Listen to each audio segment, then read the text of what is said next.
Position, about a middle position. तो एक position के अबाउट, जैसा पेंडुलम की मीन पोजीशन होती है ना, मीन से एक्सट्रीम पे जा रहा है, वापस मीन पे आ रहा है, फिर एक्सट्रीम पे जा रहा है, फिर मीन पे आ रहा है। So an oscillation is a repeated motion of an object about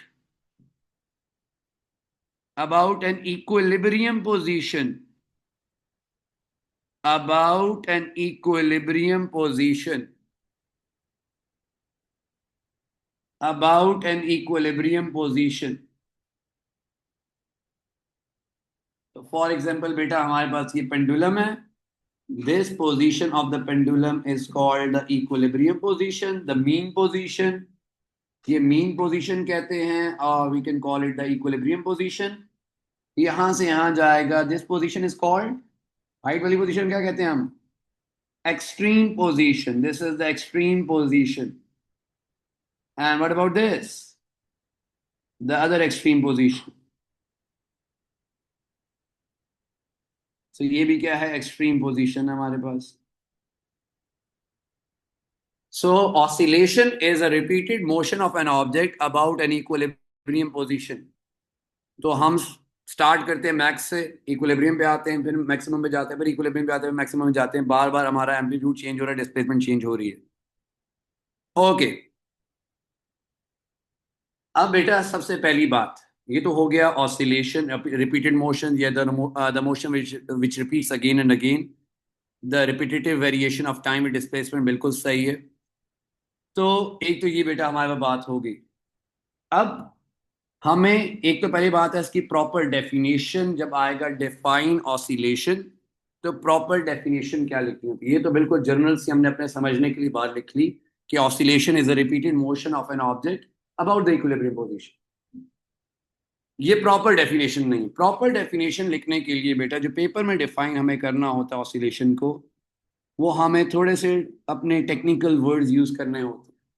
किसी को आती है डेफिनेशन ऑसिलेशन की प्रॉपर? एक तो हो गया ना कि हाँ रिपीटेड मोशन है। Yes, anyone? Yes, those who are online. The proper definition of oscillation. Define oscillation जब भी आएगा बेटा आप लिखेंगे the repetitive motion, the motion which repeats again and again, the repetitive variation with time, the repetitive variation with time, time की variation with what? Of the displacement,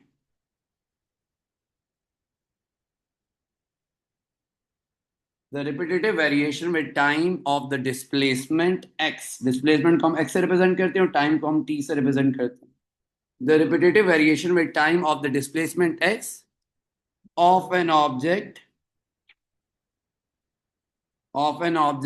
about the equilibrium position, about the equilibrium position। अभी ये सारी term भी हमने define करनी है। बात तो वही है बेटा, जरा हम टाइम और डिस्प्लेसमेंट को बीच में ले आए। बात तो वही है, the motion which repeats again and again, that is an oscillation. तो हम कह रहे हैं the repetitive variation with time. किसकी रिपीटेटिव वेरिएशन? डिस्प्लेसमेंट की। डिस्प्लेसमेंट कम हो रही है, जैसे पेंडुलम मीन पे है, अगर मीन पे डिस्प्लेसमेंट क्या होती है? स्टार्टिंग पोजीशन में डिस्प्लेसमेंट क्या होती है? जीरो। एक्सट्रीम में जाएगा डिस्प्लेसमेंट ज्यादा होगी, फिर कम होगी, फिर दूसरे एक्सट्रीम में जाएगा ज्यादा होगी, फिर कम होगी। तो जो रिपीटेटिव वेरिएशन आ रही है डिस्प्लेसमेंट में with respect to time, that is oscillation. That is oscillation, the repetitive variation with time of the displacement of an object about the equilibrium position. और इक्विलिब्रियम पोजीशन बेटा x इक्वल टू जीरो होता है। x is the displacement, displacement is zero at equilibrium position. तो generally आप oscillation में कह सकते हैं the to and fro motion, the motion which repeats again and again. But जब आपने प्रॉपरली डिफाइन करना है तो आपने कहना है that is a variation of displacement with respect to time about the equilibrium position। It is the variation of displacement with time किसके about? Equilibrium position के अबाउट। ओके बेटा, अब सुनना है जरा। अब हम डिस्प्लेसमेंट को डिस्क्राइब करने लगे हैं। This is the mean position of the pendulum, this is the mean position, this is the first extreme position, and this is the second extreme position. First extreme position, second extreme position, ये होती है mean position, label कर दें इसे mean position, या equilibrium position भी आप कह सकते हैं। दोनों वर्ड्स हम यहां पे यूज करेंगे, मीन पोजीशन और इक्विलिब्रियम पोजीशन। और यहां पे दिस इज एक्सट्रीम पोजीशन, इसे एक्सट्रीम पोजीशन 1 कह दे बेटा, and this is extreme position 2। Okay, displacement की डिस्कशन होने लगी है, ऑसिलेशन पता चल गई, the motion which repeat itself या repeat it repeats again and again about the equilibrium position. अब डिस्प्लेसमेंट कैसे कैसे चेंज होती है during an oscillation, body displace कर रही है अपनी मीन पोजीशन से, तो वो कैसे चेंजेस आती हैं वो हमने ऑब्जर्व करनी है। ओके, जब बॉडी बेटा यहां पे है, इधर देखिए बॉडी यहां पे मीन पोजीशन में, डिस्प्लेसमेंट क्या होगी पता है ना, ओ लेवल्स में एएस में डिस्प्लेसमेंट हमने पढ़ी थी। If you are standing at your initial position your displacement is 0। अब मैं चलना शुरू करता हूँ राइट साइड पे, यहाँ पेंडुलम जा रहा है राइट पे, पेंडुलम जा रहा है अगर राइट पे, तो डिस्प्लेसमेंट कम हो रही है ज्यादा हो रही है, ऑब्वियसली 0 से तो ज्यादा ही होगी, इंक्रीज हो रही है displacement. In which direction, right side is taken as, generally it is taken as positive, it's not like always it is positive, but we can take right as positive। so यहां पे जब आप पहुंचेंगे, यहां पे जब आप पहुंचेंगे अपनी एक्सट्रीम पोजीशन पे, you have the maximum displacement, उसे हम एक्स नॉट कह रहे हैं। अभी हमने मैक्सिमम आउटपुट कह रहे थे ना, voltage V not I not, तो maximum displacement is X not, यहां पे चले गए पॉजिटिव ले रहे, तो यहां पे जब एक्सट्रीम में पहुंचा, you have the maximum displacement to the right, जैसे आप इधर से चल के वॉल तक चले जाए, ये मैक्सिमम डिस्प्लेसमेंट राइट साइड है पॉजिटिव। वापस आना शुरू होंगे, क्या होगा, दोबारा डिस्प्लेसमेंट डिक्रीज होगी, because you are going back to your initial position. So when you go back to your initial position your displacement will be 0। फिर आप कहां जाना शुरू होंगे, लेफ्ट साइड पे, यहां जा रहे हैं, यहां से वापस आ गए, अब लेफ्ट साइड पे जा रहे हैं।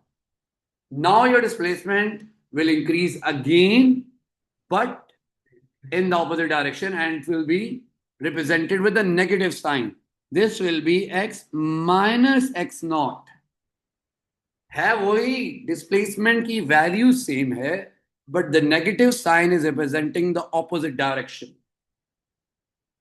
फिर वापस आएगा और दोबारा ये प्रोसेस रिपीट होता रहेगा कि displacement 0 positive, 0 again negative, 0 again positive, तो इस तरह ये ऑसिलेट करता रहता है।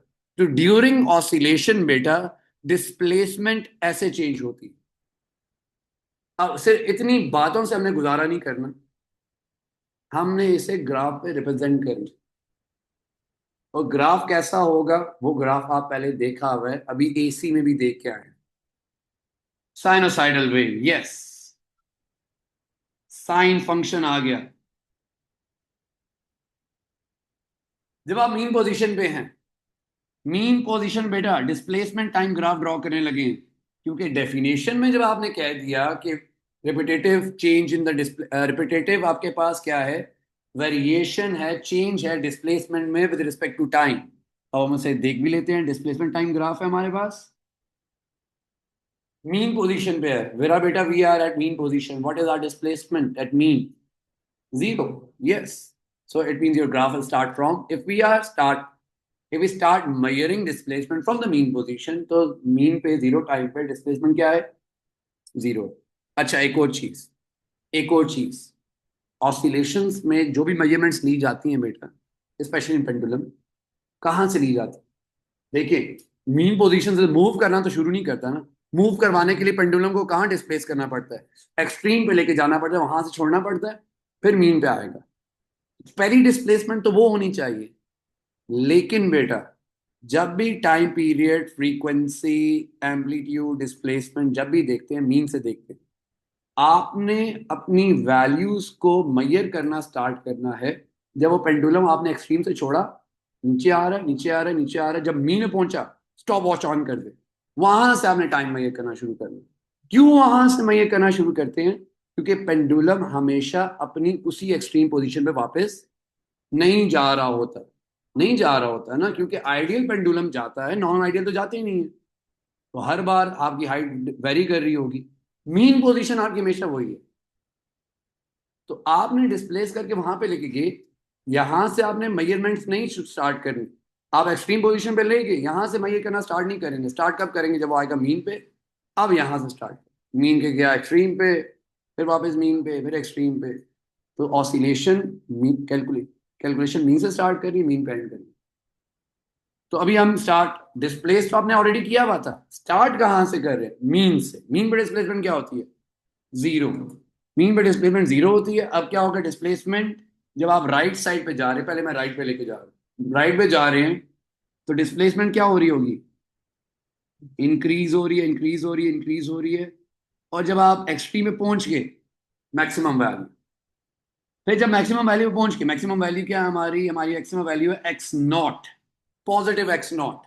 पहुंच गए हम मैक्सिमम वैल्यू पे। अब वापस आ रहे हैं, डिस्प्लेसमेंट क्या होना शुरू हो जाएगा? डिक्रीज होना शुरू है, back to zero, back to normal, zero में वापस जा रहे हैं, जीरो वापस चले गए।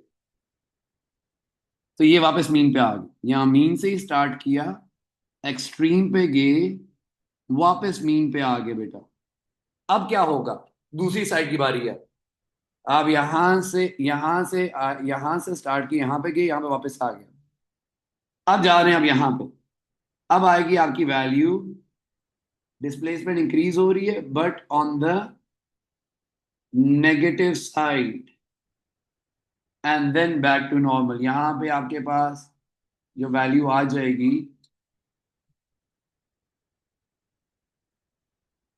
यहां पे वैल्यू आ जाएगी आपके पास negative X not. This is the other extreme position, extreme two, extreme one, and back to mean.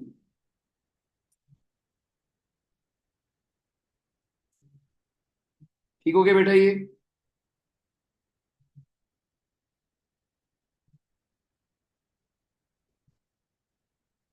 तो this is a displacement time graph, this is a displacement time graph जब आपका पेंडुलम ऑसिलेट कर रहा होता है।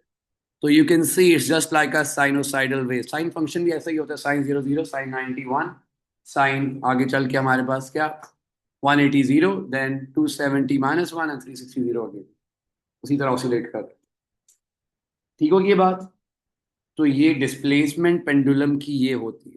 क्योंकि बेटा definition में हम डिस्प्लेसमेंट को रेफर कर रहे हैं, रेफरेंस डिस्प्लेसमेंट का दे रहे हैं, तो इस वजह से हमें डिस्प्लेसमेंट को एक्सप्लेन करना आना चाहिए। तो the repetitive variation of displacement with time of an object about the equilibrium position. ठीक होगी बेटा बात? अब वन बाय वन हमने इन सब टर्म्स को डिफाइन करना है, क्योंकि हमने आपको सिलेबस दिखाया, उसमें पहले क्या था? Describe amplitude, displacement, frequency, time period, phase difference, ये सब पता होना चाहिए हमें। तो हमें डेफिनेशन सबसे पहले, इक्विलिब्रियम पोजीशन। वाह, हमें पता है इक्विलिब्रियम क्या होती है, लेकिन प्रॉपरली लिख भी लिया अपने पास। इक्विलिब्रियम पोजीशन, इसमें एक्स इक्वल टू जीरो हमने कहा है। क्या होता है बेटा? कैसे डिफाइन करेंगे? जनरली तो हम कह रहे थे डिस्प्लेसमेंट जीरो होती है, लेकिन पेपर में ये डेफिनेशन ही चलेगी। क्या लिखेंगे? Yes, those who are online. Equilibrium mean, mean rest position. Rest position वो होती है जहां पे रिजल्टेंट फोर्स जीरो होती है। तो बेसिकली इक्विलिब्रियम पोजीशन वो होती है, it is the position when there is no resultant force acting on an object. The position the position when there is no resultant force acting on an object। ये आगे चल के भी force और acceleration की डिस्कशन बहुत ज्यादा होने वाली है हमारी। The position when there is no resultant force acting on an object.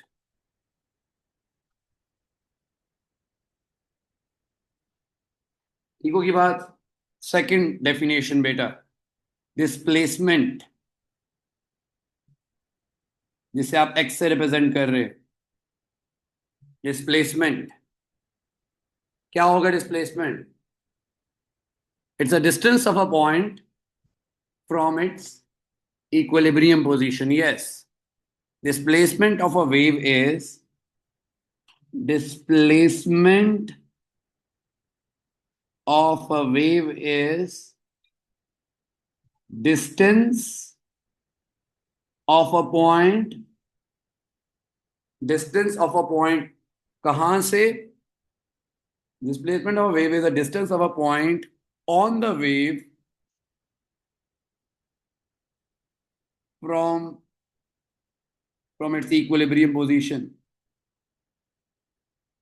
from its equilibrium position.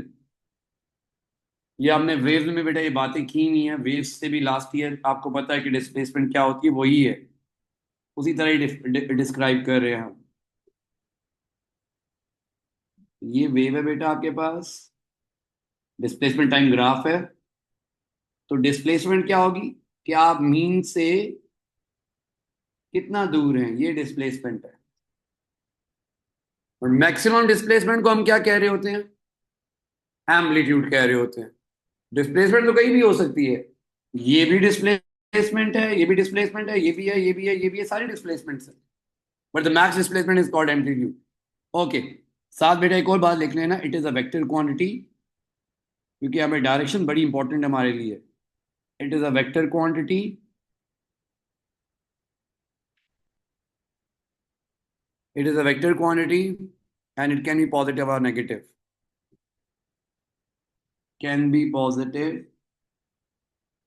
It can be positive और नेगेटिव. ओके, तो ये बात होगी बेटा हमारी डिस्प्लेसमेंट की. एम्पलीट्यूड पे आ जाए, एम्पलीट्यूड पे आ जाए बेटा.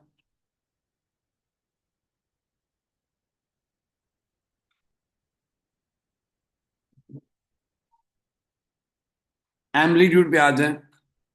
एम्पलीट्यूड क्या होता है? X not. एक्स नॉट क्या होता है? Maximum displacement. So amplitude is the maximum displacement on either side of the equilibrium position. चाहे राइट है चाहे लेफ्ट है, दोनों साइड पे आपके पास जो मैक्स एम्पलीट्यूड है, यही कहते होते हैं ना वेव में, यही कहते हैं, चाहे ये ले बेटा वैल्यू या ये ले, दोनों एम्पलीट्यूड्स हैं हमारे पास, दोनों एम्पलीट्यूड्स हैं. So amplitude, it is the maximum displacement, it is the maximum displacement on either side, on either side of the equilibrium position, on either side of the equilibrium position. It is the maximum displacement on either side of the equilibrium position. और किस में major कर रहे होते हैं? Displacement में metre में होती है और एम्पलीट्यूड में किस में होता है? It is measured in metres.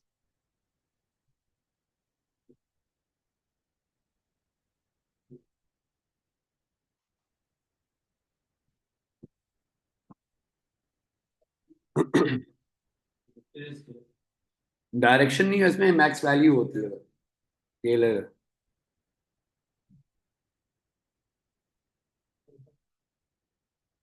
Okay, ये हो गया बेटा हमारे पास. Those who are online done बेटा, होगी बात.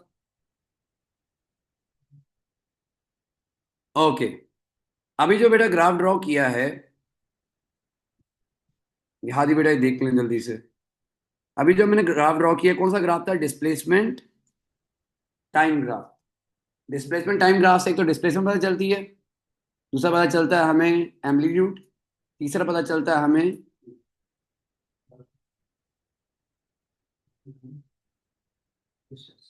देख के क्या पता चलता है?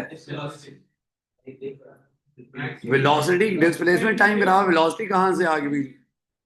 टाइम पीरियड, यस, ऑब्वियस है ना बड़ा। डिस्प्लेसमेंट टाइम ग्राफ है, डिस्प्लेसमेंट टाइम ग्राफ है तो टाइम पीरियड पता चलना चाहिए ना।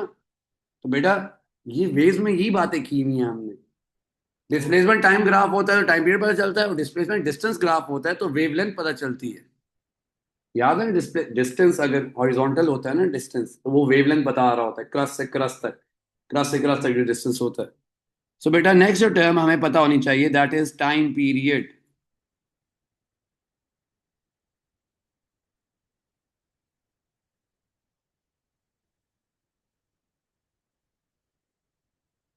तो टाइम पीरियड क्या होता है?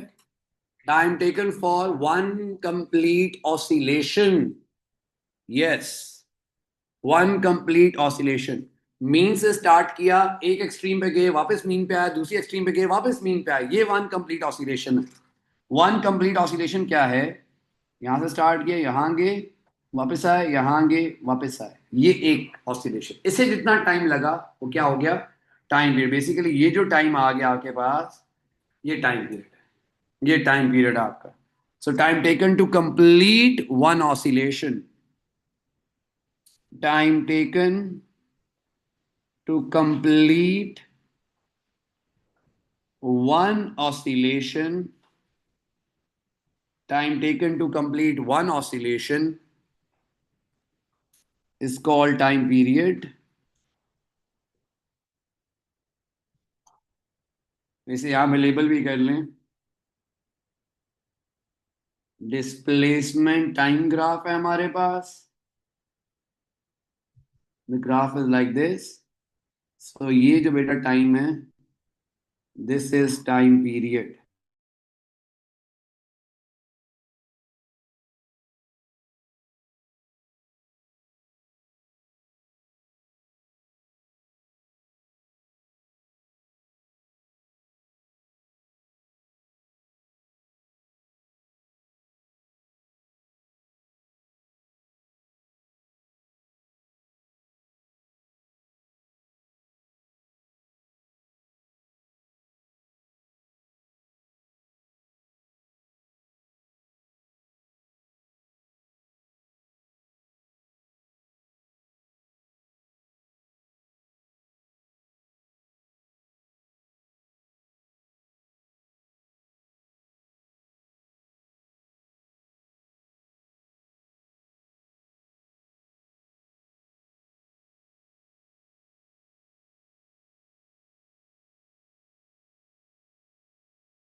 लाइन वाला डेफिनेशन, ओके।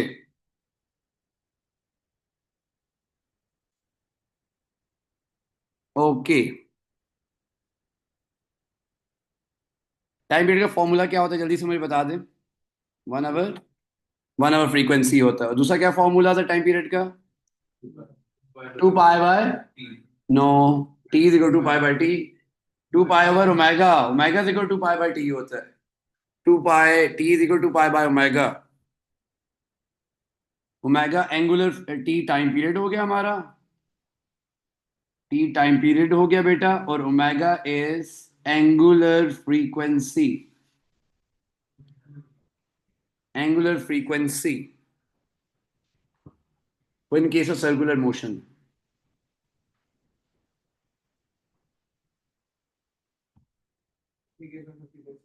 यस, ओके बेटा, फ्रीक्वेंसी पे आ जाए हम। जल्दी से सारी बेटा डेफिनेशन लिख लें, और ये प्रॉपरली बेटा इन्हें याद रखना है आपने, ताकि जब भी आए तो एग्जैक्ट लिख सके आप। फ्रीक्वेंसी क्या होती है? In case of wave we say number of wave produce per second, number of wave passing through a point in 1 second. यहाँ पे क्या होगा? Number of oscillation per second. Frequency is number of oscillations per second. वो मैं दे देता हूँ, और बल्कि शेयर मैंने दी हुई, प्रिंट होने के लिए मिलती है, मैं दे देता हूँ अभी आपको डेफिनेशन वाली। Number of oscillations per second और फ्रीक्वेंसी मेजर किस में कर रहे होते हैं? Measured in hertz.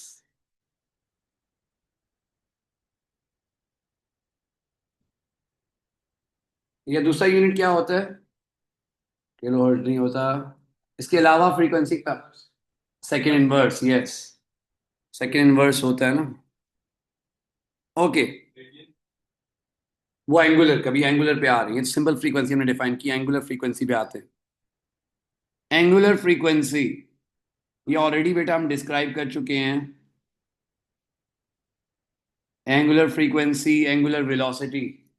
क्या था एंगुलर फ्रीक्वेंसी? से हमने ओमेगा से रिप्रेजेंट किया था सर्कुलर मोशन में। क्या डेफिनेशन थी एंगुलर फ्रीक्वेंसी की? Rate of change of angular displacement. Yes, rate of change of angular displacement. Angular frequency is बेटा rate of change of angular displacement with respect to time.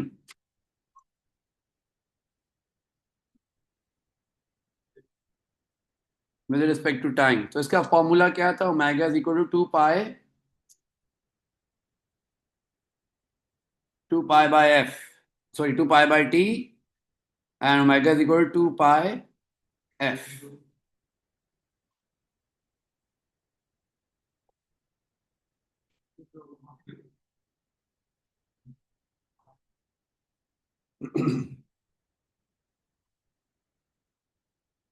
होगी बात? Okay, तो कितनी definition हो, क्या रह गया हमारा? ऑसिलेशन हो गया, इक्विलिब्रियम पोजीशन, डिस्प्लेसमेंट देख ली, एम्पलीट्यूड हो गया, टाइम पीरियड हो गया, फ्रीक्वेंसी हो गया, एंगुलर, एक चीज रह गई है, वेवलेंथ।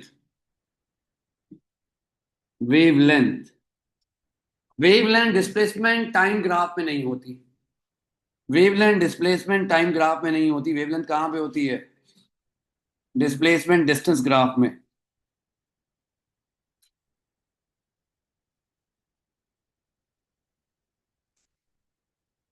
डिस्प्लेसमेंट डिस्टेंस ग्राफ पे।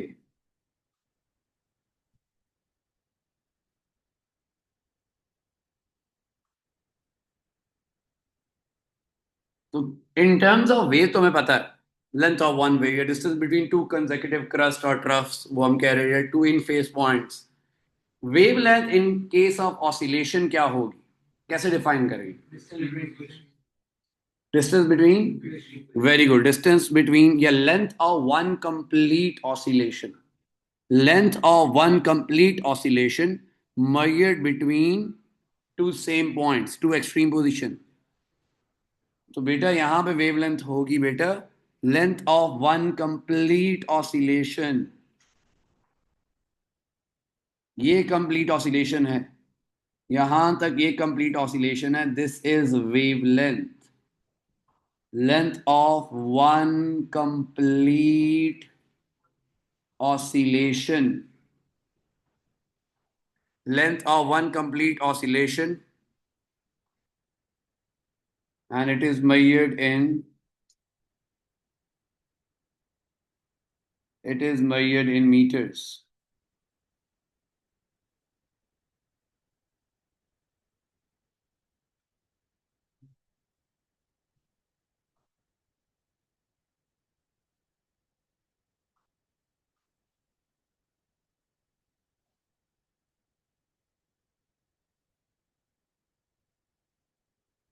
होगी बेटा ये, लिख लिया ऑनलाइन वालों ने, लिख लिया बेटा?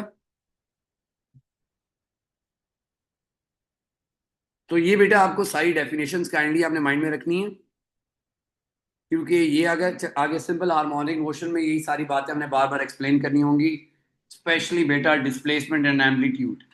ये सबसे इम्पोर्टेंट, टाइम पीरियड और फ्रीक्वेंसी तो वही है, ये सबसे इंपॉर्टेंट चीज़ है हमारी कि डिस्प्लेसमेंट कैसे वेरी कर रही है, क्योंकि डिस्प्लेसमेंट भी आएगी, फोर्स भी आएगी और एक्सेलरेशन भी आएगी। फोर्स एक्सेलरेशन अभी हमने डिस्क्राइब नहीं की बेटा, आगे चल के फोर्स एक्सेलरेशन की डिस्कशन भी आएगी, तो वो हमने आगे चल के देखना है। तो यहां से पीछे पीछे, ठीक है बेटा? यहाँ पे मैं रुक रहा हूँ क्योंकि अगली जो चीज हमने पढ़नी है फेज डिफरेंस है, उसके लिए थोड़ा टाइम रिक्वायर्ड है। तो नेक्स्ट क्लास में we will discuss the phase difference and then we will start simple harmonic motion, जो फर्स्ट मेन टॉपिक है बेटा इस चैप्टर का। ठीक है, तो ये एक फेज डिफरेंस देख के फिर हम बाकी चीजें डिस्क्राइब कर लेंगे। ओके बेटा, यू गाइस कैन लीव, इंशाल्लाह विल मीट टुमारो। अपना ख्याल रखिए बेटा, अल्लाह हाफिज।